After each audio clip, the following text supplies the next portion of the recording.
اور according to the citizen ship act of 1951 children ہیں Afghan refugees کے، ان کو پاکستانی نہیں مانا جاتا. ایون اگر ان کی ماں بھی پاکستانی ہیں اور وہ پیدا بھی پاکستان کے اندر ہی ہوئے، اسٹل وہ پاکستانی نہیں ہوں گے، کیونکہ ان کے فادر جو ہیں وہ افغان نیشنل ہیں، تو ان کو ہم افغان نیشنل ہی کہا جاتا ہے. جب آپ سری لنکن سول وار کو دیکھتے ہیں تو اس کے اندر انڈین جو نیوز سورسز ہیں وہ یہ کلیم کرتے ہیں کہ 1983 سے لے کے 1987 تک انڈیا نے خود جو LTTE جو تامل ٹائگرز تھے انہیں سپورٹ کیا، کیمپس بنائے گئے، اور یہ کوٹ کیا جاتا ہے کہ 32 کیمپس سیٹ کیے گئے تھے جس میں 500 تقریباً 500 جو ان کے ملیٹنٹس ہیں انہیں ٹرین کیا گیا تھا، جس میں آلموسٹ 100 خواتین بھی تھیں. انڈیا نے جو ہے مالدیوز کے ساتھ ایک کنیکٹیوٹی پروجیکٹ بھی سٹارٹ کیا ہوا ہے، اس کے ساتھ ساتھ ان کی ملٹری کوآپریشن بھی چل رہی ہے. کوئی 75 سولجرز ہیں انڈیا کے present inside Maldives according to Al Jazeera, اور ان کا یہ کہنا ہے کہ انڈیا نے جو ہے وہ 2 ہیلی کاپٹرز اور ایک ایئر کرافٹ جو گفٹ کیا تھا مالدیوز کو، اس کی مینٹیننس اور اس کے خیال رکھنے کے لیے یہ 75 لوگوں کا ایک آپ کہہ لیں کہ گروپ موجود ہے وہاں پہ. Hello and welcome to another episode of directorate news. آج کے ایپیسوڈ میں ہم ڈسکس کرنے والے ہیں پاکستان میں موجود انلیگل امیگرنٹس اور ان کے خلاف کریک ڈاؤن. اس کے علاوہ ہم بات کریں گے بلوچستان میں بڑھتے دہشت گردی کے حملوں کے بارے میں، اور ساتھ ہی ساتھ ہم بات کریں گے مالدیوز کے نئے الیکٹڈ پریزیڈنٹ اور مالدیوز میں کم ہوتا انڈیا کا انفلوئنس. سب سے پہلے میں اپنے پینل کو انٹروڈیوس کرا لوں. میرے ساتھ ہیں عائشہ علی. وعلیکم السلام. اینڈ عائشہ فروغ. السلام علیکم. سب سے پہلی نیوز سٹوری کے اوپر آ جاتے ہیں. بہت زیادہ ڈسکس ہو رہا ہے پاکستان میں کمپیریٹیولی کم، لیکن انٹرنیشنلی اسے بہت اس ایشو کو اٹھایا جا رہا ہے کہ پاکستان کے اندر جو انلیگل امیگرنٹس ہیں ان کے خلاف کارروائی شروع ہوگی. ہم پچھلے کچھ ہفتوں سے سن بھی رہے ہیں، کراچی کے اندر ہم نے کچھ دیکھا، جو افغان نیشنلز تھے انہیں راؤنڈ اپ کیا گیا تھا، ان سے ان کی ڈاکیومنٹس مانگی گئی تھی، کچھ اریسٹ کی بھی ڈیٹیلز آ رہی تھی. خیر کیئر ٹیکر جو ہمارے انٹیریئر منسٹر ہیں انہوں نے پریس کانفرنس بھی کی تھی، اور میں کوٹ کروں گا ایسوسیٹڈ پریس آف پاکستان کی ایک رپورٹ بھی ابھی شائع ہوئی ہے جس کے اندر انہوں نے یہ سارا بتایا ہے کہ 1 مہینے کا ٹائم ہے، اور جو گول ہے وہ تقریباً 10 لاکھ انلیگل امیگرنٹس ہیں جنہیں سمجھا جا رہا ہے کہ نکالا جائے گا. اور 3 فیزز کی بات کی جا رہی ہے. ایک تو انلیگل امیگرنٹس، اس کے بعد پھر وہ آ جاتے ہیں جن کے پاس افغان سٹیزن شپ ہوتی ہے، اور پھر تیسرے وہ آ جاتے ہیں جن کے پاس لیجیٹمیٹ پروف آف ریزیڈنس ہوتا ہے پاکستان کے اندر، انہیں بھی پھر رخصت کیا جائے گا. تو اب سب سے پہلے تو عائشہ میرا خیال ہے ہمیں اس کی لیگل سائڈ کے اوپر آ جانا چاہیے کہ یہ پاسبل ہے پاسبل نہیں ہے، کیونکہ اس میں ایک ایتھیکل سائڈ کو بھی ریز کیا جا رہا ہے. یہ بھی کہا جا رہا ہے، ہمیں رسپانس آیا ہے افغان جو اسپوکس پرسن ہے ذبیح اللہ مجاہد کی طرف سے کہ یہ ان ایکسیپٹیبل ہے. لیکن ایٹ دا سیم ٹائم میں APP کی رپورٹ کو کوٹ کروں گا کہ اس کے اندر جو انہوں نے لکھا ہے کہ یہ آلریڈی انٹیریئر منسٹری نے کنسلٹیشن کی تھی افغان گورنمنٹ سے، اس کے بعد یہ پلان تشخیص دیا گیا. تو سمجھ نہیں آتی کہ پھر ذبیح اللہ مجاہد صاحب کا ایسا کیا رسپانس تھا. تو عائشہ ذرا بتائیے گا کہ لیگل سائڈ کیا ہے اس کی. بالکل فراز، ایسا ہی ہے. جب ہم لاز کے بارے میں بات کرتے ہیں دیٹ پرٹین ٹو ریفیوجیز، تو اس میں ہم 2 طرح کے لاز دیکھتے ہیں. سو دا فرسٹ از آپ کا انٹرنیشنل ہیومینیٹیرین لا، جو کہ کانفلکٹ سچویشنز کو وہ کرتا ہے، گائیڈ کرتا ہے، اور اس میں جو ہے وہ یہی کہا جاتا ہے کہ آپ نے جو ہے وہ ریفیوجیز کو، کوئی بھی کنٹری ہے انہوں نے ان کو پرووائڈ کرنی ہے، ایک اسائلم پرووائڈ کرنی ہے، اور ان کو جو ہے وہ اپنے ملکوں میں، اپنے بارڈرز میں ان کو سیف بھی رکھنا ہے. And you have to make sure کہ ان کے لیے ایسی سچویشنز نہ کریٹ ہو جہاں پہ they are force to go back to the conflict situation, right. ادھر سے پھر وہ آگے کہیں اور سیٹل ہونا چاہیں، یہ ان لوگوں کی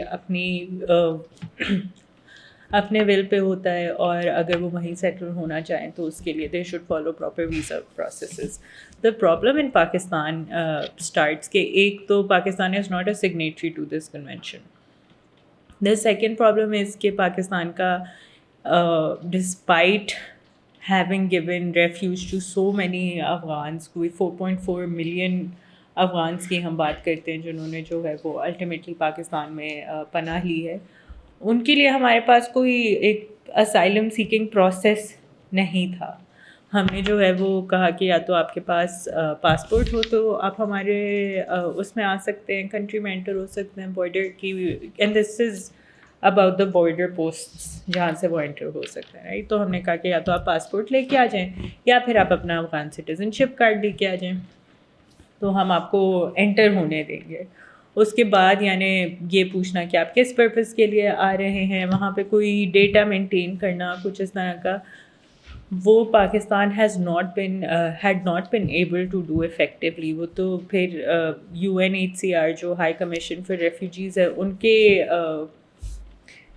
ان کی انٹرونشن پہ جو ہے پھر پاکستان نے ان کے ساتھ اور افغانستان کے ساتھ ایک ایگریمنٹ کی جس میں بھی یہی ٹرمز لسٹ ڈاؤن کی گئیں کہ پاکستان جو ہے وہ UNHCR کے کہنے پہ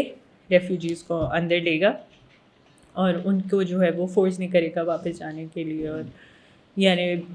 ادھر کی بھی گورنمنٹ کی یہ رسپانسبلٹی ہو جاتی ہے پھر ٹیکنیکلی کہ جب ریپیٹریشن کا وقت آئے تو a lot of them can come back and settle down into their old homes in the old lands. اب سین ایسا ہے کہ بہت سارے لوگ جو ہیں وہ آ کے یہاں پہ انہوں نے جو ہے وہ رجسٹر بھی کر لیا. Some of them have their Afghan citizenship card, some of them have their POR proof of residence cards, پر بہت سارے ایسے لوگ بھی ہیں جو بالکل بغیر ڈاکیومنٹیشن کے اور اس کے اندر آ گئے ہیں. Essentially this plan is supposed to target these people. اب اس کے پیچھے لاجک کیا ہے وہ تھوڑا سا سمجھ لیتے ہیں کہ منسٹری آف انٹیریئر نے کیوں یہ اسٹیپ اٹھایا ایسے ٹائمس پہ جہاں پہ ہمیں پہلے ہی نظر آ رہا ہے کہ آپ کی آپ کو ایک بڑھتی پولرائزیشن نظر آتی ہے اپنی سوسائٹی میں, آپ کو ایک پشتون نیشنلسٹ سینٹیمنٹ بھی گرو ہوتا ہوا نظر آتا ہے. تو اس سب میں جو ہے وہ one of the reasons that the caretaker interior minister decided to take this step was کہ ہم جو ہے وہ تھوڑا سا جو آپ کے نیبرنگ طالبان ہیں ان پہ تھوڑا سا پریشر بڑھائیں. انہوں نے جو ہے وہ ریسنٹلی کچھ ٹریڈ میں جو پاکستان اور افغانستان کی ٹریڈ ایگریمنٹس تھیں ان میں انہوں نے کچھ ریٹس بڑھائے ہیں. ابھی جو ہے وہ ٹرکس پہ سرچارج لیوی کیا گیا ہے. تو یہ ساری چیزیں جو ہیں ایک مزید آپ کہہ لیں کہ fuel to the fire add کیا. اس کے ساتھ ساتھ جو ہے وہ ایک کلیم جو بار بار آ رہا ہے کہ 24 میں سے کوئی 14 اٹیکس تھے that were linked to Afghan nationals یا افغان بیسز. تو وہ اس سب کے سلسلے میں جو ہے نا وہ اسینشلی پاکستانیز آر اپسیٹ کہ ہمیں جو ہے وہ جو افغان طالبان ہیں وہ سپورٹ نہیں کر رہے in front of the TTP, اور ہمیں جو ہے وہ سپورٹ جو ہمیں چاہیے تھی وہ نہیں مل رہی اور اوپر سے وہ اور اوپر سے آنے کی کوشش کر رہے ہیں. So that is the situation right now. Pakistan does have the right, وہی بات کہ اگر وہ واپس بھیجنا چاہتے ہیں اپنے لوگوں کو کنٹری سے باہر بھیجنا چاہتے ہیں وہ بھیج تو سکتے ہیں. تو اب مسئلہ جو ہے وہ یہاں آ کھڑا ہوا ہے کہ پاکستان نے جو ہے وہ بہت زیادہ دفعہ جو ہے وہ ریفیوجیز کو موقع بھی دے دیے ہیں انڈاکیومنٹڈ کو بھی کہ آپ آ کے اپنے آپ کو رجسٹر کروا لیں. بہت سارے ایسے بھی لوگ ہیں جو رجسٹرڈ ہیں پر ان کے ویزاز ایکسپائر ہو گئے ہیں, ان کو رینیولس نہیں مل رہے. تو سوال یہی ہے کہ کس حد تک جو ہے وہ کن کن لوگوں کو باہر نکالا جائے گا, and is it even possible is the first question. کیونکہ اب آپ ایک ایسے پوائنٹ پہ آ چکے ہیں کہ these people have become a part of your society. اب یعنی ہم جگہ جگہ دیکھتے ہیں کچی آبادیاں ہیں, ہم یعنی وہی بات کہ آپ کے بھی سرکل میں آئی ایم شیور بہت سارے ایسے لوگ ہوں گے جو افغان کے ریلیٹیو ہوں گے یا رشتہ دار ہوں گے ان کے کوئی افغانس, اور وہی بات کہ اب وہ ہماری سوسائٹی کا ایون شادیوں سے اور اس سب سے اب وہ ہماری سوسائٹی اور ہماری کنٹری کا ایک حصہ بن چکے ہیں. تو ان لوگوں کو نکالنا از اٹ ایون فیئر, کیونکہ بہت سارے بزنسز ان کے اس سے چل رہے ہیں. بٹ دا الٹیمیٹ آئیڈیا اس کہ ان کو ایک تو ڈالر پہ وہ کرنا ہے, ڈالر اسمگلنگ اور اس پہ کریک ڈاؤن کرنے کے لیے,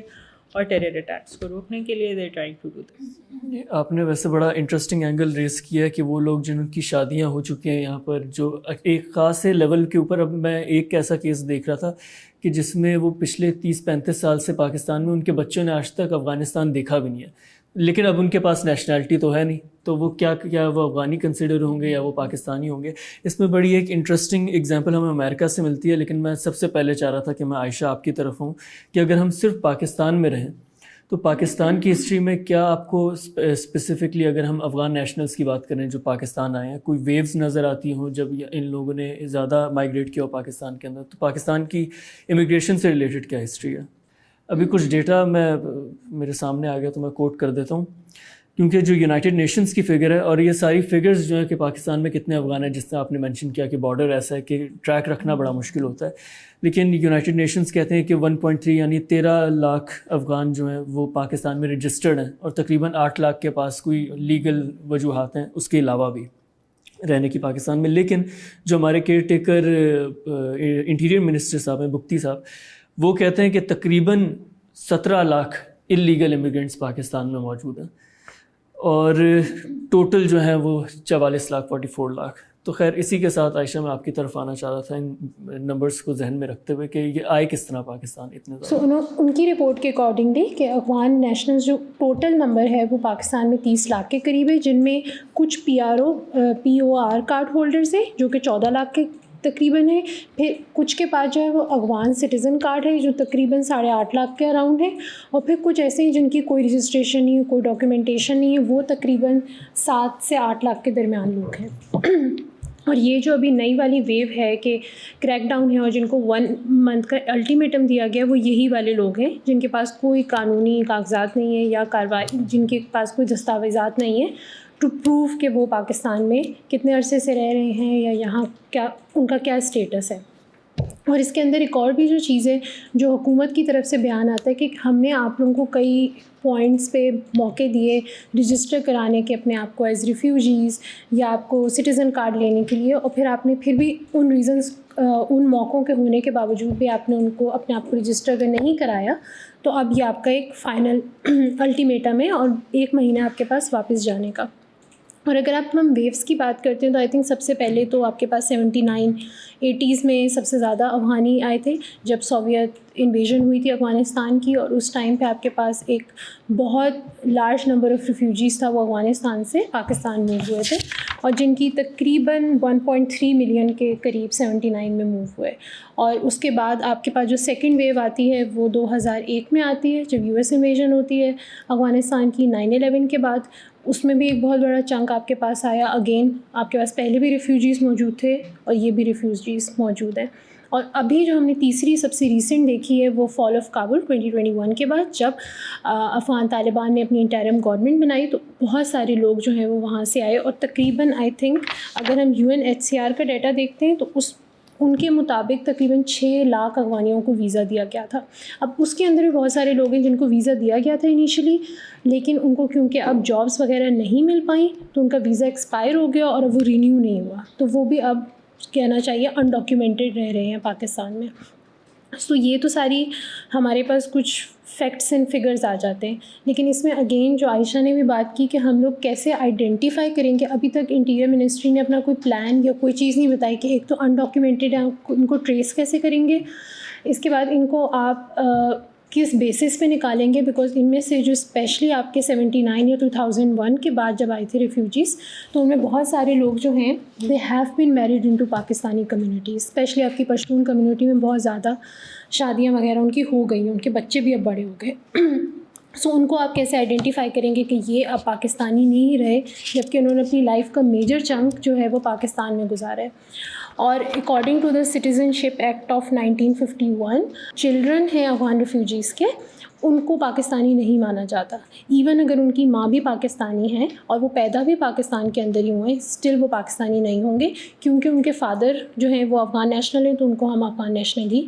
کہا جاتا ہے۔ سو یہ بھی ایک بڑی چیز ہے کہ اگر آپ کسی کنٹری میں پیدا ہو رہے ہیں، وہیں آپ نے پوری زندگی گزاری ہے، آپ کی ایک پیرنٹس کی سائڈ بھی پاکستان سے تعلق رکھتی ہے، تو پھر آپ کس طریقے سے پاکستانی نہیں ہیں۔ سو ایک ان کے اوپر بھی ہے، اور آئی تھنک جو یہ کریک ڈاؤن پہلی بار نہیں ہو رہا، اگر ہم پچھلے کچھ سالوں میں دیکھیں، ریسنٹ ہسٹری میں دیکھیں تو 2016 میں جب چودھری نثار صاحب جو تھے وہ انٹیریئر منسٹر تھے تب بھی ہم نے یہ کریک ڈاؤن دیکھا تھا، اور اس ٹائم پہ UNHCR نے اور ہیومن رائٹس واچ اور جتنی بھی آپ کی انٹرنیشنل کمیونٹیز ہیں ان لوگوں نے بہت اسٹرکٹ ورڈز یوز کیے تھے، اپنی رپورٹس کی تھی پاکستان کے اگینسٹ کہ ایک جس کنٹری میں اگر وار چل رہی ہے اور آپ وہاں کے لوگوں کو واپس بھیج رہے ہیں، اور اس میں جو آئی تھنک سب سے ہائی لائٹ کیس ہوا تھا وہ شربت گلا کا ہوا تھا، جو کہ بیسکلی 85 نیشنل جغرافک 1985 کے کور پہ ان کی پکچر آئی تھی. ایک امریکن جرنلسٹ نے ان کی پکچر لی تھی ریفیوجی کیمپ میں, اور she is also known as green eyed girl of Afghanistan. So ان کی تھی کہ اب وہ اتنے عرصے سے 85 سے آنورڈ جو ہیں وہ پاکستان میں رہ رہی تھیں, ان کی شادی بھی ہو گئی تھی, ان کے بچے بھی تھے, پاکستان میں ہی پیدا ہوئے تھے ریفیوجی کیمپس میں. اور ان کو جو تھا جب یہ پورا 2016 میں کریک ڈاؤن اسٹارٹ ہوا تھا 16-17 میں, تو ان کو جو ہے وہ ڈپورٹ کیا گیا تھا, کیونکہ پہلے ان کو چارج کیا تھا کہ ان کے پاس فیک آئیڈینٹی ڈاکیومنٹس ہیں, اور پھر ان کو ڈپورٹ کیا گیا تھا افغانستان. سو وہ بھی بڑا ہم نے انٹرنیشنل ریپرکشنز اس ٹائم پہ دیکھے تھے کہ بہت زیادہ پاکستان کو کہنا چاہیے سخت رد عمل ڈفرینٹ جس طرح کی آرگنائزیشنز ہوتی ہیں, ہیومن رائٹس آرگنائزیشن, ان کی طرف سے ملا تھا. تو کیا اس سب کے لیے بھی اس دفعہ پاکستان تیار ہے کہ وہ کرے گا یا نہیں, اور وہ کس طریقے سے ان کے اوپر کریک ڈاؤن کرے گا؟ صرف انڈاکیومنٹڈ کے اوپر کرے گا, یا جو صرف ریفیوجی اسٹیٹس میں ہیں یا جن کے پاس POR کارڈ ہے یا افغان سٹیزن شپ ہے؟ مطلب وہ ساری چیزیں ابھی تک کلیئرٹی نہیں دی ہے منسٹری نے. سو یا the idea has always been کہ پاکستانی گورنمنٹ جو ہے وہ ایک طرح سے ایک پولیٹیکل پریشر لیوی کرنے کے لیے جو بھی افغانستان میں اس وقت پاور میں ہوتا ہے ان کے اوپر یعنی ایک وہی پولیٹیکل ٹول کے طور پہ یوز کرتی ہے. پچھلی دفعہ بھی یہی ہوا, اس دفعہ بھی یہی ہو رہا ہے جیسا کہ ہم نے بات کی. اسی طرح جو آپ کے ڈالر اسمگلرز ہیں جن پہ آپ کو کریک ڈاؤن کرنا چاہیے, ٹھیک ہے, کیا ان پہ ایکچوئل میں کریک ڈاؤن ہو رہا ہے یا are they too powerful for this entire process to take them into account? بات وہی آ جاتی ہے کہ آپ کے پاس کیونکہ آپ کے پاس افغان اتنے آپ کی سوسائٹی میں اسیمولیٹ ہو چکے ہیں, they exist at virtually every socio economic level. تو اس وقت جو ٹارگیٹ ہو رہا ہے, جو ٹارگیٹ ہوتا ہوا نظر آ رہا ہے, وہ لوور طبقے کا افغان ہے, وہ اونچے طبقے کا افغان نہیں ہے, کیونکہ آپ اس کو نہیں ٹچ کر پا رہے ہیں. They are probably the ones more likely to have been contributing to the dollar smuggling and the. اچھا, ویسے آپ نے اسمگلڈ ڈالرس کی بات کی, لیکن اس کے ساتھ ساتھ ابھی میں آئی تھنک ایکسپریس ٹریبیون پہ ایک رپورٹ پڑھ رہا تھا کہ اب کیئر ٹیکر گورنمنٹ سوچ رہی ہے کہ وہ آئٹمس جو پاکستان امپورٹ کرتا ہے, اور یہ ہمیں جانکاری ہے کہ یہ وہ آئٹمز ہیں جو اسمگل ہونے کی پرابیبلٹی زیادہ ہوتی ہے, تب اس کے اوپر کربز لگائے جائیں. تو ایک چیز ایسی ہے کہ تھوڑا بہت ایک کنسنسس دیکھا جا رہا ہے گورنمنٹ کے اندر بھی اور باقی اسٹیٹ اداروں کے اندر کہ اس کے چیز کو کسی نہ کسی طرح کنٹرول کرنا ہے. اور ساتھ ہی ساتھ آئی تھنک TTP والا جو مسئلہ ہے وہ ایک بڑا سیلنگ پوائنٹ ہے پاکستانی عوام کو, جنہیں مے بی اتنی ٹیکنیکلٹیز نہیں پتہ ہوں گی اس سارے معاملے کی, لیکن اگر یہ جو پچھلے کچھ دنوں میں بم دھماکے ہوئے ہیں اسی کا سن کے ایک کنسنسس وہاں سے بھی لیجیٹمیسی اس فیصلے کو مل جاتی ہے کہ کوئی کوشچن نہیں کرے گا کہ اس میں ہیومن رائٹس وائلیشن ہیں یا ایتھیکل ریزنز ہیں کہ نہیں ہیں. لیکن اس میں ایک اور جو بات آ جاتی ہے وہ وہی بات کہ جس طرح میں نے کہا کہ جو آپ ڈپورٹیشن اسکیمس چلاتے ہیں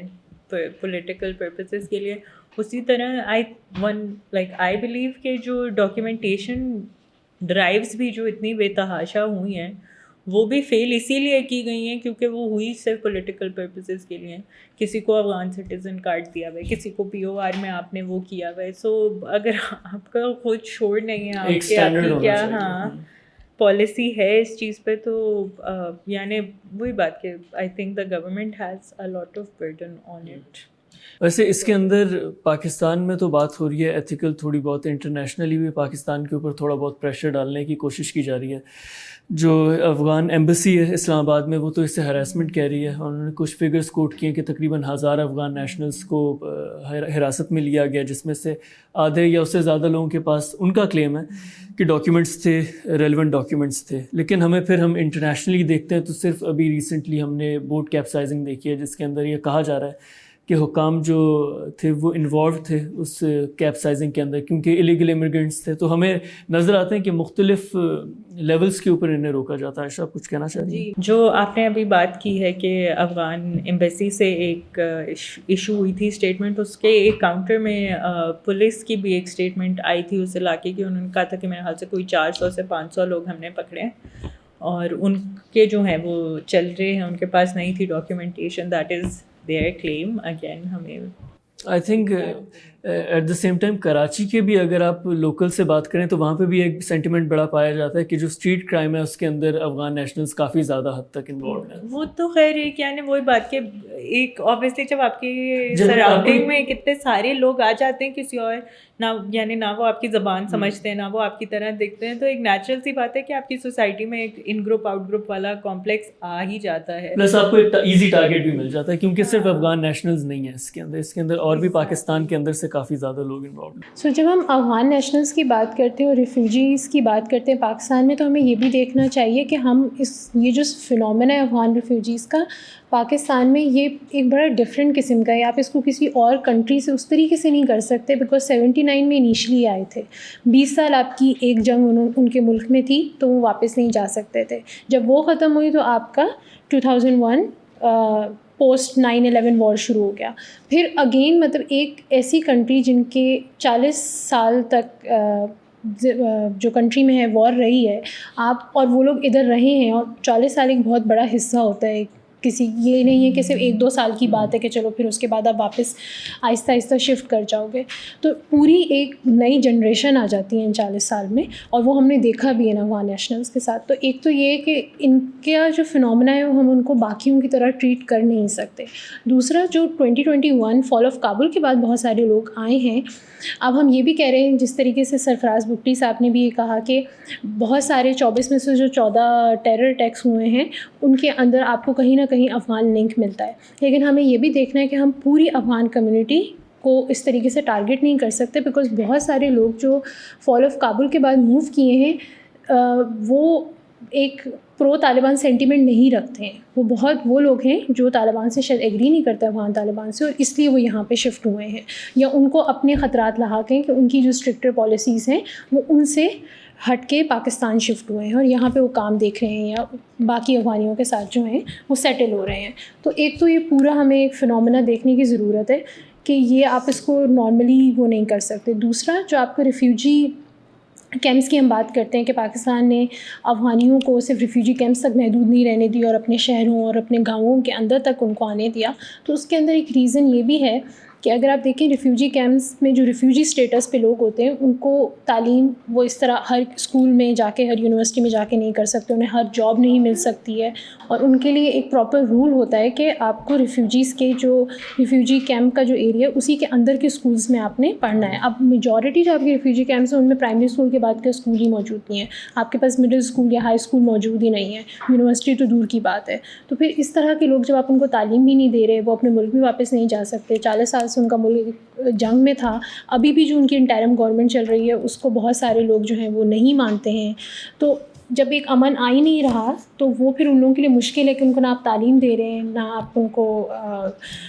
جابس دے رہے ہیں. سو اگر ان میں سے بہت سارے لوگ کرائم یا اس طرح کی ایکٹیویٹیز میں جاتے ہیں تو کہیں نہ کہیں ہمیں اپنی پالیسیز اور اس کو بھی دیکھنا ضروری ہے. یہ اتنا بلیک اینڈ وائٹ والا معاملہ نہیں ہے.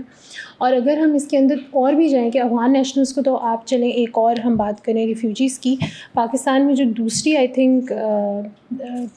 لارجر نمبر آف کہنا چاہیے ریفیوجیز ہیں یا انڈاکیومنٹڈ لوگ ہیں, وہ بہاری کمیونٹی موجود ہے جو 47 میں بہار سے ایسٹ پاکستان شفٹ ہوئی تھی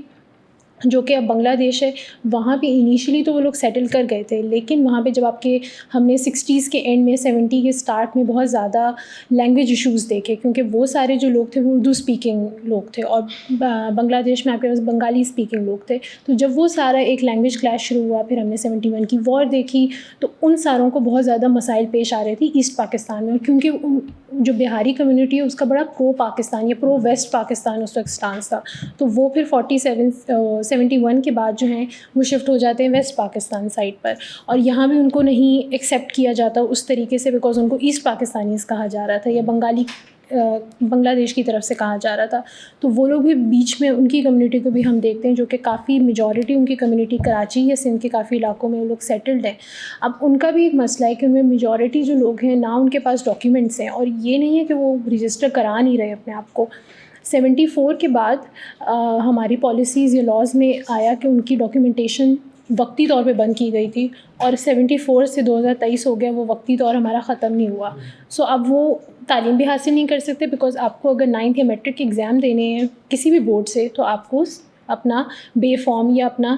وہ دکھانا پڑتا ہے. آپ کے پاس وہ ڈاکیومنٹس ہی نہیں ہیں, آپ کے اپنے فادر کا CNIC موجود نہیں ہے, جاب کے لیے بھی آپ کو بیسک ریکوائرمنٹ کے آپ کے جو کاغذات ہیں CNIC وغیرہ وہ نہیں ہے. تو یہ بھی ہمیں دیکھنے کی ضرورت ہے کہ ہم کریک ڈاؤن 1-2 مہینے کا تو دے دیتے ہیں, بٹ اس طرح, اور وہ بھی اب 74 سے جو یا 71 سے جو سیٹلڈ ہے ان کی بھی پوری ایک نسل دوسری آ چکی ہے. سو یہ ایک بڑی وہ پالیسی کو دیکھ کے تھوڑا سا جو شاید انٹرنیشنلی جس طریقے کی چیزیں ہمیں اس کو دیکھنے کی بڑی ضرورت ہے کہ اس کو ہم ایک نارمل ریفیوجی کرائسس جو شاید ہم ویسٹ میں دیکھ رہے ہیں کہ 1-2 سال والی بات ہے, اس سے ہم کمپیریزن کر نہیں سکتے. اس میں آپ نے اگزامپل بڑی اچھی دی ہے, اور ایٹ دا سیم ٹائم میرا خیال ہے ہمیں ایک انٹرنیشنل اگزامپل, جس طرح میں امریکہ کا میں نے عائشہ آپ کے ساتھ بھی ذکر کیا تھا کہ وہ لوگ جو یہاں سیٹل ہو چکے ہیں, جن کے بچے یہاں پہ پلے بڑھے ہیں. ڈونلڈ ٹرمپ صاحب کے دور میں, جو پریزیڈنٹ ٹرمپ تھے, ان کے دور میں ہم نے ایک بہت ہارڈ لائن اپروچ دیکھی. ان کے ایک نیریٹو کہ ہم وال بنائیں گے اور پھر میکسیکو پے کرے گا اس وال کا. پھر انہوں نے ریمین ان میکسیکو کا ایک, ویسے جو مجھے ایکچولی میں اچھا لگا ان کا کانسیپٹ, ریمین ان میکسیکو کا ان کا پروگرام تھا, اور اس میں وہ کہہ یہ رہے تھے کہ وہ لوگ جو امریکہ میں امیگریشن کے لیے اپلائی کرنا چاہتے ہیں وہ تب تک امریکہ میں نہیں داخل ہو سکتے جب تک ان کا جو کورٹ میں کیس چلنا نہ شروع ہو جائے امیگریشن کا. اس کی وجہ سے یہ ہو جاتا ہے کہ جس طرح ہم ابھی یہ چیلنج فیس کریں کہ اتنے زیادہ افغان نیشنلز ہیں اور ہمیں خود نہیں پتہ وہ کہاں کہاں ہیں, تو وہ والا ایشو آپ کے لیے انہیں ایک طرح سے ان کا ایک ریکارڈ رکھنا آسان ہو جاتا ہے. آئی تھنک یہ ایک اچھی چیز تھی. ویسے اس کے اوپر بھی بات چیت ہوتی ہے کہ بہت کاؤنٹر آرگیومنٹس بنتی ہے, یہ بہت ایک ایسی چیز ہے, کیونکہ اسی کے ساتھ پھر آپ کو ان کی ٹرمپ کی زیرو ٹالرنس پالیسی ملتی ہے, جہاں پہ کہا جاتا ہے کہ بچوں کو ان کے پیرنٹس سے علیحدہ کیا گیا. لیکن آپ یہ دیکھ سکتے ہیں کہ امریکہ میں اتنا اسٹرکٹ ہے انلیگل امیگریشن کے حوالے سے. اگر ہم صرف لاس کے اس میں ہی دیکھ لیں, اگر آپ انلیگل انٹری آپ کی پکڑی جائے تو آپ کو 6 مہینے تک کی قید ہو سکتی ہے, اور اگر آپ یہ بار بار اس قسم کی وائلیشن دکھائی جائے تو پھر 2 سال یا اس سے بھی زیادہ یہ ان کی سزائیں چلتی ہیں. تو ہوتا یہی تھا کہ یوزلی جو لوگ پکڑے جاتے تھے اپنی فیملیز کے ساتھ, انہیں پھر جیل بھیجنا پڑتا تھا. اب جیل میں وہ بچوں کو لے کے نہیں جا سکتے تو بچے علیحدہ ہو جاتے تھے. یہ بہت بڑا ایک کنٹروورسی شروع ہوئی تھی. پھر یہ زیرو ٹالرنس پالیسی کو روک بھی دیا گیا تھا کورٹ رولنگ کی وجہ سے اور پبلک کے پریشر کی وجہ سے. اس میں خیر بٹ اس میں ایک اور جو یعنی پہلو جو نظر آتا ہے نا, وہ پھر الٹیمیٹلی یہ ہوتا ہے کہ اب فار انسٹنس اگر میکسیکو اپنی انسٹیبلٹی کے لیے کسی کو بلیم کر رہا ہے نا, تو وہ امریکہ کو کر رہا ہے. اسی طرح بالکل. So we need to understand the cycle, and the cycle needs to break at some point تاکہ we can get out of this. Also اگر ہم ایک سائڈ پہ گریس کی, جب وہ پورا ہم نے ٹریجڈی دیکھی گریس پورٹ کیپسائزنگ کی, اور اس ٹائم پہ جس طریقے سے ہم نے ایک پورا نیریٹو بلڈ کیا کہ آپ نے اتنے سارے لوگوں کو مرنے دیا انسٹیڈ آف کہ آپ آنے دیتے, تو this is what we are doing. ہم شاید اس طریقے سے ڈبو نہیں رہے, بٹ ہم اس طریقے سے نکالیں گے, آپ فیملیز کو علیحدہ کریں گے. بہت سارا یہ بھی مسئلہ ہے کہ جو بچے پاکستان میں پیدا ہوئے ان میں سے ایک پیرنٹ افغانی ہے, ایک پاکستانی ہے, ان کی نیشنلٹیز کے ایشو آ رہے ہیں. اگر آپ پوری فیملیز کو جب آپ ڈیوائڈ کریں تو وہ جو ہم بارڈر کی پکچرز دیکھتے ہیں کہ وہ بچے جا رہے ہیں اور مدرز یا فادرز جو ہیں ان کے الگ ہیں, سو ہم بھی پھر یہی والا کریں گے. اور یہ ایک بہت بڑی کہنا چاہیے, ہم ایک نئی جنگ کو وہ ایک نئی جنریشن ہے جس کو آپ پورا ڈسٹرب کر رہے ہیں, اور پھر جب وہ ڈسٹرب ہو کے جس طریقے سے وہ کرے گی تو وہ پھر ریڈیکل ہوتی ہے, یا وہ کچھ طرح کا ایک آپ. اور آپ کے ساتھ افغانستان ایک بہت کرٹیکل ملک ہے جس کے میں پچھلے 40 سال جو کچھ بھی ہوا اس کا ڈائریکٹ امپیکٹ آپ کے اوپر آیا. اوبویسلی اس کے اندر آپ کی بھی اپنی کافی انوالومنٹ اور اپنی حرکتیں تھیں, بٹ اسٹل ایک اس کا ڈائریکٹ امپیکٹ آپ نے جب پاکستان میں دیکھا. اب آپ اس کی ایک پوری جنریشن کو جب آپ اس طریقے سے ڈیسیژن لیں گے تو پھر آپ ایک نئی جنگ کو بلا وجہ دعوت دینے کی بھی بات کریں, تو اس کو آئی تھنک تھوڑا سا اور کرٹیکلی یا پالیسی وائز اس کو دیکھا جا سکتا ہے. مسئلہ آئی تھنک مجھے بھی جو ایک سب سے بڑا ہے وہ ٹائم پیریڈ. آپ 1 مہینے میں ان لوگوں کو نہیں کہہ سکتے جنہوں نے دہائیاں یہاں گزار لی ہیں. I think at the end of the day جب بھی کوئی امیگرینٹ پاکستان آتا ہے تو یہ انڈرسٹوڈ ہونا چاہیے کہ آپ نے اپنے ملک واپس جانا ہے, لیکن آپ اتنے عرصے انہیں شیلٹر کریں اور اس کے بعد ایک دم آپ وہ بھی ایک کیئر ٹیکر گورنمنٹ آ کے کہہ دیں کہ 1 مہینہ آپ کے پاس, تو ڈیفینیٹلی کوشچنز اٹھتے ہیں. اینڈ وہی بات کہ یعنی اس سے پھر because refugees have always been you know a very defining point for Pakistan and Afghanistan relations. تو ہمیں جو ہے وہ جب ہمیں پتہ بھی ہے کہ بہت کرٹیکل ہے افغانستان ہمارے لیے, ہم ہمیشہ جو ہے وہ اس سے افیکٹ ہوتے ہیں, پھر بھی اگر ہم لانگ رن پالیسیز نہیں شیپ کر سک رہے ایک ایسے ملک کے ساتھ جس کی یعنی لٹرلی لوگ آ کے ہمارے یہاں رہ رہے ہیں, تو پھر تو یعنی where is our policy making even making. ہماری پالیسی میکنگ کے اندر ایک بہت بڑی مس کیلکولیشن یہ بھی تھی کہ ہمارا خیال تھا کہ اشرف غنی صاحب کی جو گورنمنٹ ہے وہ پرو انڈیا ہے, اور جب طالبان آئیں گے تو وہ بالکل ہمارے حق میں ہوں گے, ٹی ٹی پی بھی قابو میں آ جائے گا, اور وہ سارا اتنی تیزی سے اسپائرل کیا آؤٹ آف کنٹرول کہ ہمارے پاس کوئی تھا نا ہمارا. ہاں ویسے یہ ایک طرح سے لانگ ٹرم تھا کہ ہم کئی دہائیوں سے انہیں سپورٹ کر رہے تھے افغان طالبان کو, اور وہ ایک دم ہمارے فیس کے اوپر وہ سارا. خیر اسی کے ساتھ دوسری سٹوری کے اوپر چلتے ہیں. یہ بھی کافی انفارچونیٹ ہے. پاکستان میں عید میلاد النبی کے دن خودکش حملے ہوئے, دہشت گردی کے حملے ہوئے. ایک ہی ایسا حملہ تھا مستونگ میں بلوچستان, اور ہم نے وہ دیکھا تھوڑا بہت. اس کے اوپر پھر ڈسکشن شروع ہوئی کہ اہل تشی کمیونٹی کو ٹارگٹ کیا جاتا تھا یوزلی بلوچستان والے ایریا میں, لیکن عید میلاد النبی بریلوی ایک کانسیپٹ سمجھا جاتا ہے, یہ موسٹلی وہ لوگ اس کو مناتے ہیں. تو عائشہ تھوڑا بہت بتائیے گا حملے کے بارے میں, اور اس کے پیچھے جو ساری ڈبیٹ اب شروع ہوئی ہے کہ اس میں سیکٹیرین کیا اینگل ہے. آئی تھنک جو مستونگ پہ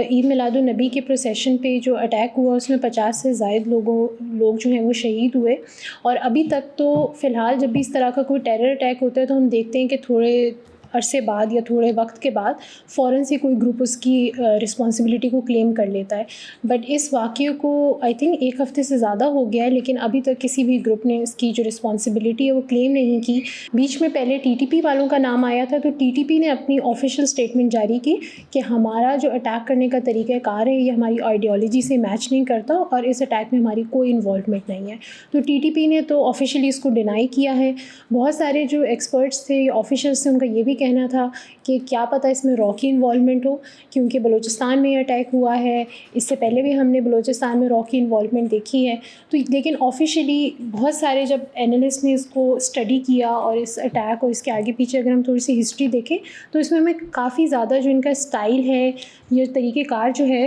وہ ISIS کا ہمیں دکھتا ہے. اور اس کے لیے آئی تھنک انڈرسٹینڈ کرنے کے لیے ہمیں بڑا ضروری ہے کہ ISIS جو ہے وہ پاکستان میں اسپیشلی بلوچستان میں کس طریقے سے آپریٹ کر رہی ہے اور کن کو ٹارگٹ کری ہے. کیونکہ بہت سارے لوگوں نے کہا کہ ہمیشہ ہم نے اس طرح کے جو اٹیکس تھے وہ محرم کے پروسیشنز پہ دیکھے تھے, اور یوزلی آپ کی سیکیورٹی بڑی ٹائٹ ہوتی ہے, آپ کے موبائل سگنلس کو بند کیا جاتا ہے. ایون اگر آپ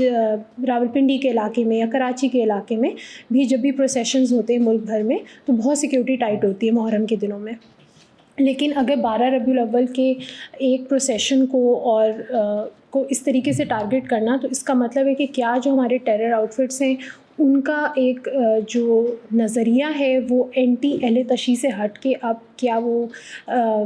کہنا چاہیے بریلوی کو کمیونٹی کو بھی ٹارگٹ کر رہے ہیں, یا اسکول آف تھاٹ کو بھی ٹارگٹ کر رہے ہیں, یا جو سیفیز ہیں ان کو ٹارگٹ کیا جا رہا ہے. تو اس کے لیے آئی تھنک تھوڑی سی ہمیں ہسٹری دیکھنے کی ضرورت ہے. ایک تو اس کا سب سے زیادہ شک IS کے اوپر اس لیے بھی جاتا ہے کہ ابھی تھوڑے دنوں پہلے JUIF کے کانوائے پہ سپٹمبر میں 14 سپٹمبر کو بھی ایک اٹیک ہوا, اور اس کی رسپانسبلٹی جو تھی وہ ISKP نے کی بھی تھی, کلیم رسپانسبلٹی کی تھی, جس میں JUIF کے جو فارمر سینیٹر ہیں حفیظ حمد اللہ سمیت 11 لوگ جو تھے وہ زخمی بھی ہوئے تھے. تو اب ISIS جو ہے وہ 2015 میں آئی تھی پاکستان میں, لیکن اور اس کے اندر ہم دیکھتے ہیں کہ 2 میجر گروپ کے لوگ تھے جو ISKP انہوں نے پہلے آپ کا خراسان والا جو ایریا ہے افغانستان میں اور پاکستان کے ایریاز کو ٹارگٹ کرنے کے لیے بنائی تھی, جس میں آپ کے فارمر TTP کے ہم نے کافی لوگ دیکھے, اور فارمر جو آپ کے لشکر جنگی کے لوگ ہیں ان کو ہم نے دیکھا جو بلوچستان میں ہائیڈ آؤٹس میں تھے یا بلوچستان میں پناہ لے رہے تھے. لیکن پھر 2019 میں ہم نے دیکھا کہ خراسان جو ISKP ہے اس کو صرف افغانستان کے لیے ان لوگوں نے رکھا, اور پھر پاکستان کے لیے انہوں نے ISPP جو Islamic state of Pakistan province انہوں نے بنائی جو کہ 2019 میں آئی. لیکن اس کا لشکر جنگی کا اگر ہم دیکھیں ان کا بہت زیادہ انفلوئنس رہا ہے ISPP میں, کیونکہ کافی جو فارمر لشکر جنگی کے ملیٹنٹس ہیں وہی اب ISPP کا حصہ بھی ہیں اور جو آپ کو بلوچستان میں ایکٹیو نظر آتے ہیں. اور جو لشکر جنگی کی اگر ہم بات کریں تو ہم نے ان کا ایک بڑا رائز دیکھا تھا سیکٹیرین 90s میں, ایون ارلی 2000s میں بھی ہم نے ان کا بڑا رائز دیکھا. اور یہ لوگ جو ہیں یہ صرف آپ کے اینٹی اہل تشیع نہیں جاتے جو کہ ایک بڑا مانا جاتا ہے بلیف, بلکہ یہ آپ کی بریلوی کمیونٹی جو ہے یا جو اس کو بھی ٹارگٹ کرتے ہیں. جس طریقے سے 2006 میں آپ کا نشتر پارک بلاسٹ تھا جس کو لشکر جنگی نے جو ہے وہ اس کی رسپانسبلٹی کلیم کی تھی, اور اس کے اندر لوگوں کے ساتھ جو ہے کافی جو بریلوی کمیونٹی جس کے اندر آپ کی سنی تحریک اور جماعت اہل سنت کے جو لیڈرشپ تھی وہ کافی زیادہ ان کو ٹارگٹ کیا گیا تھا بیسکلی اس بلاسٹ میں, تو وہ بھی لشکر جنگی کا تھا. تو ہم یہ دیکھ بھی رہے ہیں کہ جو آپ ان کا ٹارگٹ صرف اینٹی اہل تشیع نہیں ہے, یہ لوگ اوبیسلی اہل تشیع کمیونٹی کو ٹارگٹ کرتے ہیں, یہ بریلوی اسکول آف تھاٹ کو ٹارگٹ کرتے ہیں, یہ سیفیز کو ٹارگٹ کرتے ہیں. اس کے علاوہ یہ جو ذکری کمیونٹی ہوتی ہے اس کو بھی یہ ٹارگٹ کرتے ہیں, اور اس کے ساتھ ساتھ جو آپ کی JUIF یا JI ان کو بھی یہ کسی حد تک جو ہیں ان کو بھی ٹارگٹ کرتے ہیں, بیکاز یہ لوگ ماننا جاتا ہے کہ بیکاز کہ بہت زیادہ شرائن کلچر یا جو آپ کی جو بریلوی اسکول آف تھاٹ ہے اس کو کہیں نہ کہیں یہ لوگ ٹچ اپون کر رہے ہوتے ہیں. اور لشکری جنگی جو ہے وہ ہم نے 90s کے ٹائم میں اور ارلی 2000 میں بہت ایکٹیو دیکھی تھی پنجاب سائڈ پر, کہ بہت زیادہ ان کا پنجاب میں انفلوئنس تھا, اور پنجاب میں جتنے بھی ہم اٹیکس دیکھتے تھے میجر اس ٹائم پہ اس میں کہیں نہ کہیں لشکر جنگی کا ہاتھ ہوتا تھا. لیکن پھر ان کے اوپر جب کریک ڈاؤن اسٹارٹ ہوا پنجاب میں, اور اس کے اوپر میں ایک جو اس ٹائم پہ CID کے ہیڈ تھے جنہوں نے اس پورے آپریشن کو لشکر جنگی کے کیا تھا, ہیڈ کیا تھا, طارق پرویز صاحب ان کا انٹرویو بھی دیکھ رہی تھی, تو انہوں نے بتایا کہ کس طریقے سے لشکر جنگی کے بہت سارے لوگ جو بچ گئے تھے وہ لوگ بلوچستان سائڈ پہ شفٹ ہوئے, اور بلوچستان میں جو سپہ صحابہ پاکستان کے SSP کے جو ہائیڈ آؤٹس تھے وہاں پہ گئے, اور وہ ہائیڈ آؤٹس آپ کو زیادہ تر کوئٹہ میں ملتے ہیں, مستونگ میں ملتے ہیں اور نشکی میں ملتے ہیں. تو یہ 3 علاقے آپ کے بلوچستان کے اس طرح کے ہیں جہاں پہ یہ سب سے زیادہ جا کے موجود تھے. اور پھر انہوں نے وہاں سے 2003 اور 2004 والے ٹائم پہ ہم نے دیکھا کہ انہوں نے ہزارہ کمیونٹی کو ٹارگٹ کرنا شروع کیا تھا جو کہ بلوچستان میں ایک بہت ورنیبل کمیونٹی ہے. اس کے بعد 2015 والے ٹائم میں ہم نے دیکھا کہ انہوں نے بڑا فری لانس ماڈل لشکر جنگی نے کیا ہوا تھا, بیکاز یہ کولیبریٹ کرتے ہیں ڈفرینٹ آرگنائزیشنس کے ساتھ, چاہے وہ TTP تھی, چاہے پھر ہم نے ان کا بعد میں IS میں ان کی انوالومنٹ دیکھی ISKP اور ISPP میں. اور پھر ان لوگوں کی جب انٹیلیجنس ایجنسیز نے 2016 میں کافی ان کی جو ہائیڈ آؤٹس تھے ان کو جب ڈیمولش کیا, تو پھر ان لوگوں نے اپنی 2 فیکشنز میں چلے گئے تھے. کچھ لوگ جو ہیں وہ آپ کے ISPP میں چلے گئے یا ISKP میں پہلے انیشلی گئے تھے, اور ان میں سے کافی جو کچھ ایک فیکشن تھا 2021 میں وہ TTP کے ساتھ بھی مرج کر گیا تھا. سو یہ ہمیں نظر آ رہا ہے کہ لشکر جنگی کس طریقے سے جو فارمر تھی اب وہ ڈفرینٹ جو آپ کی ملیٹنٹ آرگنائزیشنز ہیں ان کے تھرو آپریٹ کری, اور انہی کا کہنا چاہیے جو آئیڈیالوجی ہے اسی کو فالو کری ہے. تو یہ ہمیں ان کے کہیں نہ کہیں لنکس پرانے ملتے ہیں. اور ایون لشکر جنگی کے جو فاؤنڈنگ ممبر بھی تھے, one of the founding members Mufti Hidayatullah, وہ 2018 میں جو ہیں ان کو ایک شوٹ آؤٹ میں ہی مارا گیا تھا, مستونگ میں ہی مارا تھا وہ. سو وہ ہمیں یہاں پہ ان کے اچھے خاصے ملتے ہیں. اور ایک اور بھی جو چیز ہے کہ ISKP جو ہے, جو ہم نے ابھی شفٹ کی بات کی کہ کس طریقے سے اینٹی اہل تشیع سے اب یہ بریلوی کمیونٹی کی سائڈ پہ جا رہے ہیں, تو ISKP نے ابھی پچھلے کچھ عرصے میں اپنے کچھ میڈیا پیمفلیٹس کے تھرو اپنی آئیڈیالوجیز کو بھی جب شیئر کیا تو اس میں انہوں نے بہت سخت لفظوں میں اور صاف لفظوں میں جو ہے وہ بریلوی کمیونٹی کو ٹارگٹ بھی کیا تھا, اور ان کے اگینسٹ کافی کچھ لکھا تھا. اور اس کے علاوہ ہم ISKP اور ISPP کا جو ایک اور بھی ہے کہ 2021 میں, کیونکہ ان کا ایک اور بھی جو رفٹ ہے وہ افغان طالبان کے ساتھ بھی ہے کہ وہ ان کو بھی لنک کرتے ہیں کہیں نہ کہیں بریلوی اور سیفیز کے تھرو, اور جو ان کے ملا ہیبت اللہ ہیں ان کو بھی وہ سیفی ہونے کا کہا جاتا ہے، تو ان کے اگینسٹ بھی بہت سخت الفاظ ہم نے دیکھے. تو یہ شفٹ آئی تھنک کہیں نہ کہیں تھی جو ابھی انہوں نے 12 ربیع الاول کے پروسیشن کو ٹارگیٹ کیا اس سے کافی زیادہ واضح ہو کے سامنے آئی ہے. صحیح. اچھا عائشہ آپ بتائیے گا کہ ہم نے سیکٹیرین بنیادوں پہ تو دیکھ لیا کہ کس طرح ایوالو ہو رہا ہے ٹیررزم، لیکن ہم ٹیرر گروپس کی اگر اسپیسیفکلی بات کریں تو اس فرنٹ کے اوپر کیا نئے ٹیرر گروپس بن رہے ہیں؟ کیونکہ ہم نے دیکھا کہ کافی زیادہ یہ ٹرینڈ جا رہا ہے آف شوٹس کا، تو بلوچستان میں بھی یہ سملر ٹرینڈ ہے؟ Firstly I think we should establish کہ بلوچستان میں بہت ہم نے ایک اسٹریٹیجک سگنیفیکینس، ہم بھی پاکستانی بھی اس کو بہت ایک اسٹریٹیجکلی سگنیفیکنٹ پلیس مانتے ہیں. ادھر ہمارا وارم واٹر پورٹ ہے گوادر، اور وہاں سے جو ہے وہ ہم امید کرتے ہیں کہ بہت سارے جو ہیں وہ ذخیرے منرل ریسورسز بہت سارے نکل آئیں.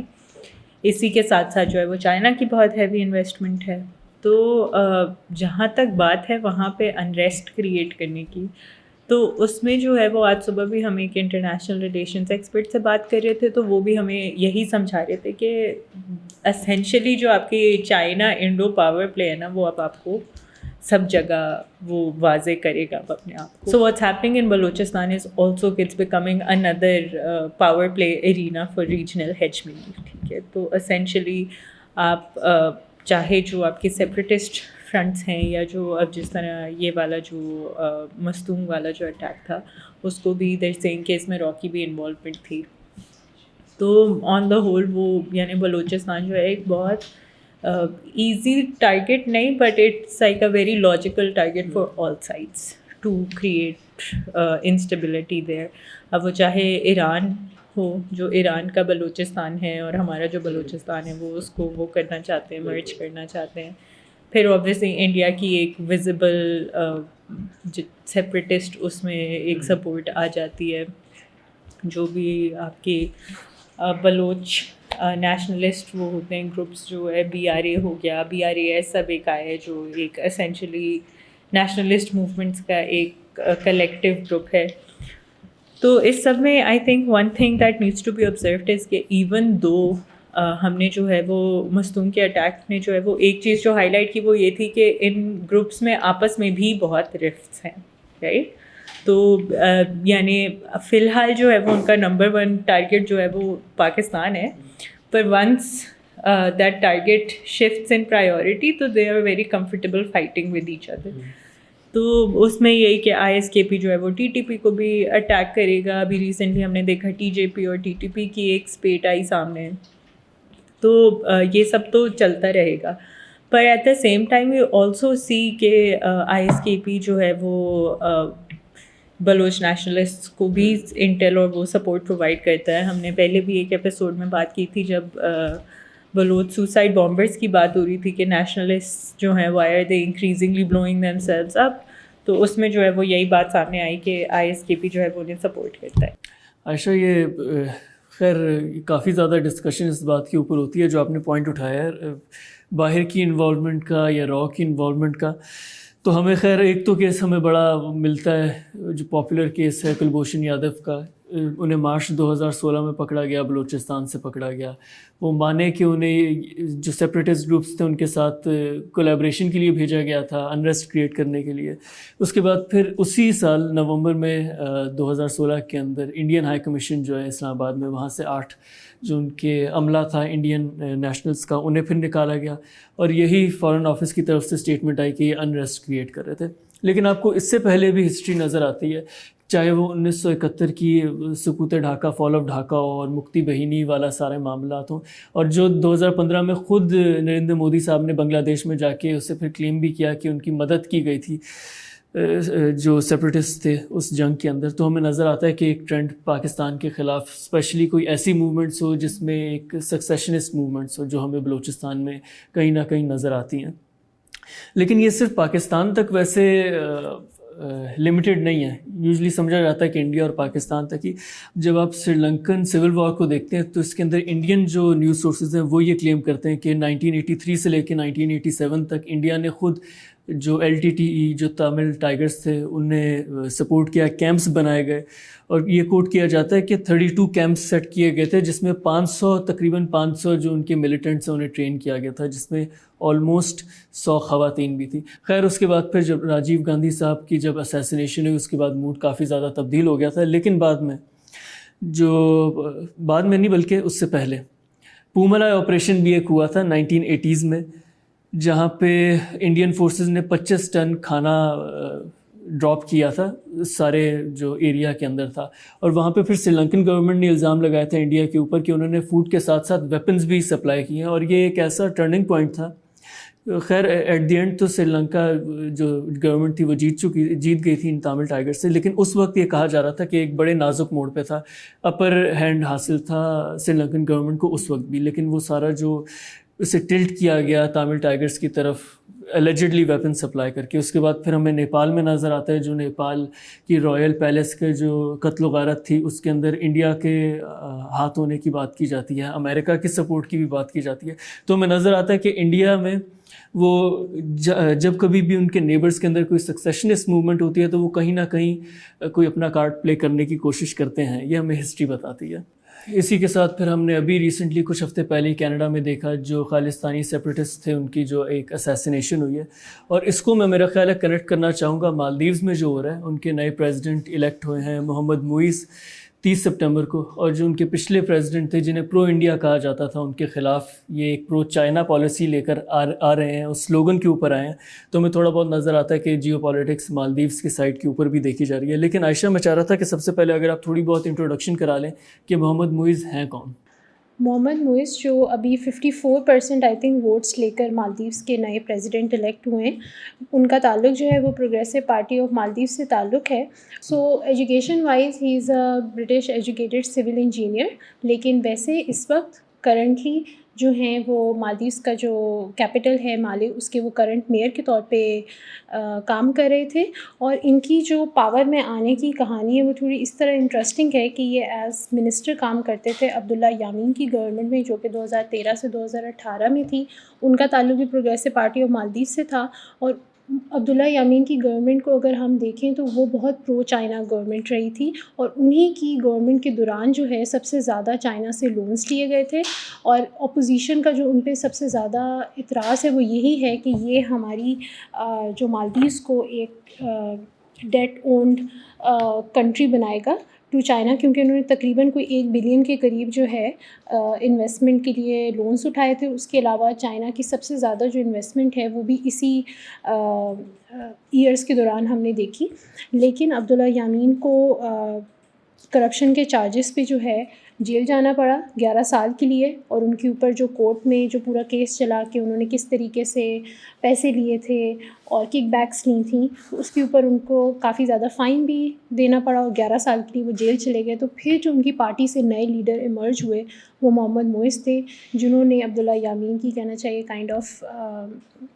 جگہ لی, اور پارٹی کو جو ہے اسی ویژن کو لے کے وہ آگے گئے جو ان کا ایک بڑا پرو چائنا سٹانس تھا. اور انہوں نے ابھی بھی اگر ہم ان کی پوری الیکشن کیمپین کو بھی دیکھیں تو انہوں نے ہمیشہ یہ بات کی ہے کہ ہم جو انڈیا کا انفلوئنس ہے مالدیوز پہ اس کو ختم کریں گے, بیکاز آئی تھنک, اور انہوں نے جو سب سے زیادہ بات کی ہے کہ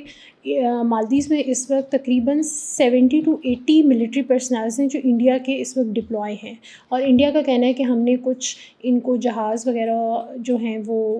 دیے تھے, اور ان کی جو کہنا چاہیے بیسز ہیں ان کی پروٹیکشن کے لیے ہم لوگ اس ٹائم پہ مالدیوز میں موجود ہیں. لیکن ان کا یہ کہنا ہے کہ یہ کس طریقے سے انفلوئنس کرتے ہیں پورے مالدیوز کو. سو دیٹ از وائی اگر میں گورنمنٹ میں آ کے اور اگر میں جیت گیا تو میں سب سے پہلے ملٹری انفلوئنس جو ہے مالدیوز کے اوپر سے اس کو ختم کروں گا انڈیا کا جو. اور انڈیا کا آئی تھنک انہوں نے بہت زیادہ بات کی تھی جو 1998 میں مالدیوز کے اوپر ایک کو اٹیمپٹ بھی ہوئی تھی, جس میں تقریباً کوئی 80 آرمڈ مرسنریز تھے جو کہ people liberation organisation of Tamil Eelam کے تھے. ان لوگوں نے مالدیوز میں آئے تھے, اور انہوں نے مالدیوز کے کیپٹل کو جو ہے وہ کس طریقے سے ہائی جیک کیا تھا. پہلے انہوں نے کارگو شپس کو کیا, پھر جتنی بھی ان کی گورنمنٹ بلڈنگس تھیں انکلوڈنگ ان کی جتنی منسٹریز تھیں ان کو ہائی جیک کیا. پھر وہ پریزیڈینشیل پیلیس کی طرف گئے, لیکن پریزیڈنٹ کو تو وہ نہیں کچھ پریزیڈنٹ تو ان کے ہاتھ اس ٹائم پہ نہیں لگے تھے, لیکن انہوں نے پریزیڈینشیل پیلیس کو جو ہے وہ اپنے انڈر کنٹرول لے لیا تھا. اور اس ٹائم پہ پھر مالدیوز نے سب سے پہلے جو ہے مدد مانگنا شروع کی تھی. سب سے پہلے انہوں نے سنگاپور سے مدد مانگی, سنگاپور نے کمپلیٹلی ان کو ریفیوز کر دیا. اس کے بعد انہوں نے US سے مدد مانگی, US کو کی فورسز اور ان کی ہیلپ آنے میں 2 سے 3 دن کا وقت لگ سکتا تھا، جو کہ مالدیوز کے لیے بہت کرٹیکل ٹائم تھا. پھر انہوں نے UK سے مدد مانگی اور UK نے بیسکلی ان کو سجیسٹ کیا تھا کہ آپ انڈیا سے مدد مانگیں، وہ آپ کے سب سے قریب ترین بھی ہیں اور آپ کو ہیلپ آؤٹ بھی کر سکتے ہیں. اور وہیں سے ہم نے دیکھا، ایک بہت رائز دیکھا کہ کس طریقے سے انڈین انفلوئنس جو ہے وہ مالدیوز کے اوپر اسٹارٹ ہوا. اور محمد موئز اور ان کی جو پارٹی ہے پروگریسو پارٹی آف مالدیوز، اور ان سے پہلے بھی جو ان کی پارٹی سے لوگ رہے ہیں، ان سب کا ایک یہی تھا کہ ہم انڈین انفلوئنس اور انڈین ملٹری کو مالدیوز سے ختم کریں گے اور ہم بڑا ان کا پرو چائنا اسٹانس ہے. اور جو بھی ہم نے پچھلی اسٹوری میں بھی عائشہ نے جس طرح بات کی کہ انڈیا چائنا پاور پلے ہمیں اب ہر جگہ دکھ رہا ہے، وہ ہمیں مالدیوز میں بھی اب دیکھ رہا ہے کہ کس طریقے سے. لیکن ان کی اپوزیشن کا ان پہ یہی اعتراض ہے کہ چائنا سے بھی جتنا چائنا کوئی لائٹ وہ دکھا رہے ہیں کہ انویسٹمنٹ ہو رہی ہے مالدیوز کے اندر، اور ہم نے اتنے سارے انویسٹمنٹ پروجیکٹ اسٹارٹ کیے ہیں، تو بیسکلی ہم نے بہت زیادہ لون بھی لیا ہے جو ہم نے آنے والے سالوں میں واپس کرنا ہے، جو کہ مالدیوز کے لیے اس ٹائم پہ کافی امپاسبل دکھ رہا ہے. بالکل. اور ہم نے سری لنکا کے کیس میں تو دیکھا بھی ہے کہ جب وہ فیل کیے وہ سارے ڈیٹ واپس کرنے میں، تو کیسے انہیں ایک پورٹ کا کنٹرول دینا پڑا. بالکل فراز، ایسا ہی. اور جیسا کہ عائشہ نے بتایا کہ انڈیا اور مالدیوز کی جو ہے وہ بہت ایک ڈیپ ہسٹری ہے. ہم پہلے بھی یہ بات ڈسکس کر چکے ہیں کہ انڈیا کا ہاتھ ہمیں ریجنلی ہر کنٹری میں تھوڑا بہت نظر آ ہی جاتا ہے. تو اسی طرح جو ہے وہ مالدیوز از نو ڈفرینٹ. ادھر جو ہے وہ انڈیا نے جو ہے مالدیوز کے ساتھ ایک کنیکٹیوٹی پروجیکٹ بھی اسٹارٹ کیا ہوا ہے. اس کے ساتھ ساتھ ان کی ملٹری کوآپریشن بھی چل رہی ہے. کوئی 75 سولجرز ہیں انڈیا کے present inside Maldives according to Al Jazeera. اور ان کا یہ کہنا ہے کہ انڈیا نے جو ہے وہ 2 ہیلی کاپٹرز اور 1 ایئر کرافٹ جو گفٹ کیا تھا مالدیوز کو اس کی مینٹیننس اور اس کے خیال رکھنے کے لیے یہ 75 لوگوں کا ایک آپ کہہ لیں کہ گروپ موجود ہے وہاں پہ. So president Mohamed Muizzu is essentially taking a very hard line in a country جہاں پہ جنرلی انڈیا کا ایک اچھا پرسیپشن ہے، ایک فرینڈلی پرسیپشن لیا جاتا ہے انڈیا کا. بٹ کیونکہ وہ اس وقت جو ہے وہ ایک چائنا بیکنگ سے آئے ہیں اقتدار میں، تو اس کے لیے جو ہے وہ I suppose it is necessary for ہم ٹو ٹیک دس اسٹینس. اور لیٹس سی کہ how the projects progress further. کیونکہ وہی بات کہ انڈیا میں اگر فار انسٹنس جو انڈیا کی کوسٹل ایریا میں ٹورزم ہے وہ تو ہے تو بہت زیادہ، تو for them to have that sort of connectivity کہ ان کو اس ٹورزم سے فائدہ ہو سکے، تو انڈیا ایک وزبلی ایک بہتر پوزیشن میں ہے to give them that benefit. But if they're aligning with China, so let's see how that. I think یہ تھوڑا سا ایگزیجریٹڈ ہو جاتا ہے کہ فار ایگزامپل اگر 70 to 75 سولجرز ہیں تو وہ کوئی ایسا نیشنل سیکورٹی کو تھریٹ نہیں ہوتے، لیکن آئی تھنک یہ ایک سمبولک چیز بھی ہے. پلس اگر ہم اسے اس پرسپیکٹیو میں دیکھیں کہ جو میری ٹائم سیکورٹی کے حوالے سے اسپیشلی، کیونکہ یہ وہ ایریا ہے جہاں پہ چائنا اور انڈیا ڈائریکٹلی کمپیٹ کر رہے ہیں. ابھی ہم نے ریسنٹلی دیکھا G20 کا اجلاس ہوا تھا، تو ایک چیز اس کے اوپر بہت بات ہوئی، وہ ان کا India Middle East Europe corridor تھا. اور وہ جو India Middle East Europe corridor ہے، جو اسپیشلی جو ایریا ان کو جا کے ٹچ کرتا ہے اور ان کے لیے بڑا حساس ہے، وہ اسٹریٹ آف ہارمز ہے. اور at the same time China کا اگر آپ ریسنٹلی دیکھیں جس قسم کے وہ وہاں پہ پروجیکٹس کر رہے ہیں، چائنا نے سی پورٹ بنایا سری لنکا میں، اس کے بعد at the same time China نے آفر کرائی ہوئی ہے بنگلہ دیش کو وہاں کے چٹاگانگ میں ایک اور سی پورٹ بنانے کی. تو چائنا وہاں پہ آہستہ آہستہ میری ٹائم سیکورٹی کے حوالے سے ڈیولپمنٹس کر رہے ہیں. اینڈ آئی تھنک یہ ایک ایسی چیز ہے جو انڈیا کو بہت بادر کرے گی، اسپیشلی کنسیڈرنگ کہ مالدیوز بھی ایک ایسی جیو پولیٹیکل پوزیشن پہ ہے کہ اس کے ارد گرد پانی ہے اور اس سے انفلوئنس بڑھے گا. دیر از آلسو گوادر والا کہ گوادر کو کاؤنٹر کرنے کے لیے انہوں نے چابہار کا وہ کیا ہے، اینڈ گوادر جو ہے وہ کرنٹلی چائنیز کے کنٹرول میں ہے، اور چابہار جو ہے وہ انڈو ایرانین انفلوئنس کے اندر آ جاتا ہے. بالکل. تو یہ اب آہستہ آہستہ دیکھنا ہوگا کہ یہ کس طرح پلے آؤٹ کرتا ہے. اور بھی کئی ممالک ہیں انڈیا کے نیبرز جو کہ یہ سارا کچھ دیکھ رہے ہوں گے اور وہ سبق سیکھ رہے ہوں گے کہ کس سائڈ کے اوپر جانا ہے. آئی تھنک یہ ایک ٹون سیٹ کرے گا آنے والے کچھ سالوں کے لیے کہ کس طرف یہ ریجن جاتا ہے. تو جیسا کہ ہم دیکھ رہے ہیں کہ اس پوائنٹ پہ انڈیا کے اندر کی اسٹیبلٹی جو ہے وہ اس کے لیے بہت میٹر کرتی ہے if it's gonna go head on with China. اور ہم دیکھ رہے ہیں different cases of communal violence, of Hindu extremism,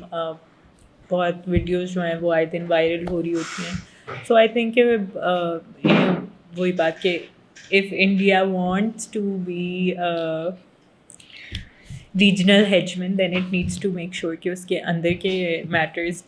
جو ہیں وہ کنٹرول رہیں. At the same time I think China کو بھی ایک جو چیلنج کا سامنا ہے وہ ویگر مسلمس کا ہے, اور پوری ویسٹرن دنیا ویسے ہی اس ایک پوائنٹ کو لے کے کافی زیادہ نیوز سٹوریز ہوتی رہتی ہیں. تو آئے گا نا ان کے پیچھے. بالکل بالکل. اسی کے ساتھ بہت شکریہ عائشہ, آپ نے ٹائم نکالا. بہت شکریہ عائشہ, آپ نے ٹائم نکالا. اور یہ تھی ہماری ڈائریکٹریٹ نیوز کی ایپیسوڈ. کامنٹس میں ہمیں بتائیں کہ آپ کا ویک کیسا گزرا, اور نیکسٹ ویک ڈائریکٹریٹ نیوز کے ایپیسوڈ میں وہ کون سی ایسی نیوز سٹوریز ہیں جو آپ چاہتے ہیں ہم کور کریں. Thank you. Thank you for watching the full video. We have noticed that most of you haven't subscribed to our YouTube channel, so we encourage you to hit the bell icon and subscribe to our YouTube channel.